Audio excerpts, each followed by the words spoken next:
আসসালামু আলাইকুম। চলুন দেখি ব্যাংক সেক্টরের চার্ট কি বলে। পুঁজিবাজারের এই গুরুত্বপূর্ণ সেক্টরটি কি ডাউন ট্রেন্ডে চলে গেছে, নাকি যাওয়ার পথে, নাকি আবার দ্রুত আপ ট্রেন্ডে ফিরে আসা সম্ভব? টেকনিক্যাল অ্যানালাইসিসের মাধ্যমে আজকে খুঁজব এ সকল প্রশ্নের উত্তর।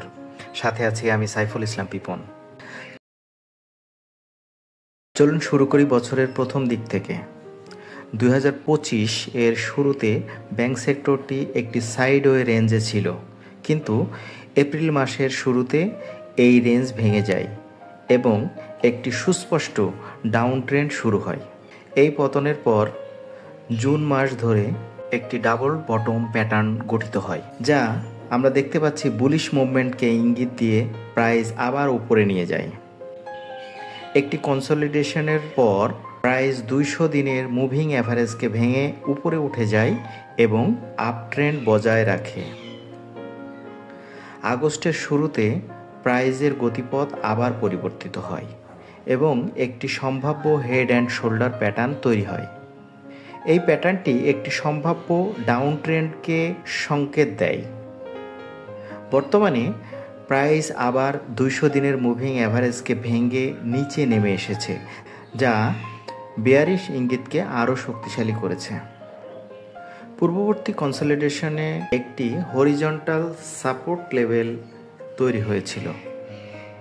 যদি এই সাপোর্ট লেভেল ভেঙে যায় তাহলে ডাউন ট্রেন্ড আরও জোরদার হতে পারে। চলুন দেখি RSI এবং MACD কি বলে। RSI অর্থাৎ রিলেটিভ স্ট্রেংথ ইন্ডেক্স, যা 50 এর নিচে অবস্থান করছে এবং এটি বেয়ারিশ মোমেন্টামকে নির্দেশ করে। MACD লাইনটি সিগন্যাল লাইনের নিচে চলে এসেছে, যা একটি বেয়ারিশ ক্রসওভার। সুতরাং সেক্টরটিতে বিনিয়োগের ক্ষেত্রে অত্যন্ত সতর্কতা অবলম্বন করা উচিত। যদি প্রাইস মুভিং অ্যাভারেজ 200 এবং অথবা হরিজন্টাল সাপোর্ট থেকে ফিরে না আসে তাহলে নতুন বিনিয়োগ ঝুঁকিপূর্ণ হতে পারে। সব মিলিয়ে ব্যাংক সেক্টর বর্তমানে একটি সম্ভাব্য ডাউন ট্রেন্ডের মুখে দাঁড়িয়ে আছে।